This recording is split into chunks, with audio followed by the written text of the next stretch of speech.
એક એવો નિર્ણય જેની રાહ ગુજરાતના હજારો કરાર આધારિત કર્મચારીઓ જોઈ રહ્યા હતા.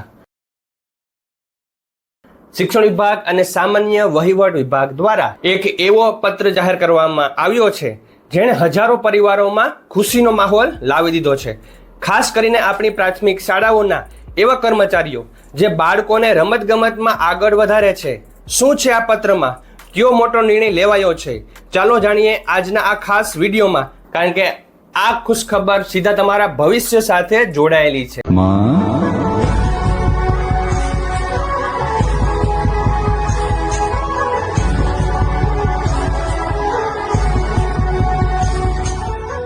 મિત્રો, રાજ્યની સરકારી પ્રાથમિક શાળાઓમાં 11 માસના કરાર આધારિત ફરજ બજાવતા આપણા ખેલ સહાયકો માટે એક ખૂબ જ સંવેદનશીલ અને મોટો નિર્ણય લેવાયો છે.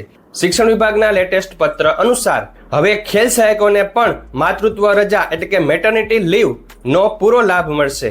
જો કે જૂના ઠરાવમાં આ જોગવાઈ ન હતી, પણ સામાન્ય વહીવટ વિભાગના નિયમોને આધારે સરકારશ્રીએ આ મોટો હક આપ્યો છે. હવે સવાલ એ થાય છે કે આમાં કયા કયા ફાયદા મળશે?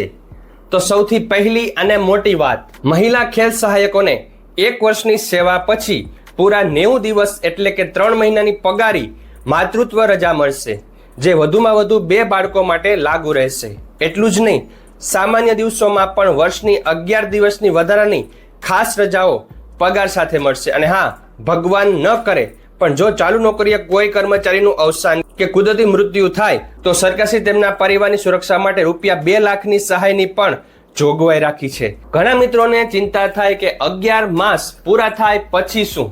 તો આ પરિપત્રમાં એ પણ સ્પષ્ટ છે કે જો કર્મચારી સામે કોઈ ગેરરીતિ કે આક્ષેપ ન હોય તો 11 માસનો કરાર પૂરો થતાં જ વધુમાં વધુ 15 દિવસની અંદર કરાર લંબાવવાની પ્રક્રિયા પૂરી કરી દેવાની રહેશે.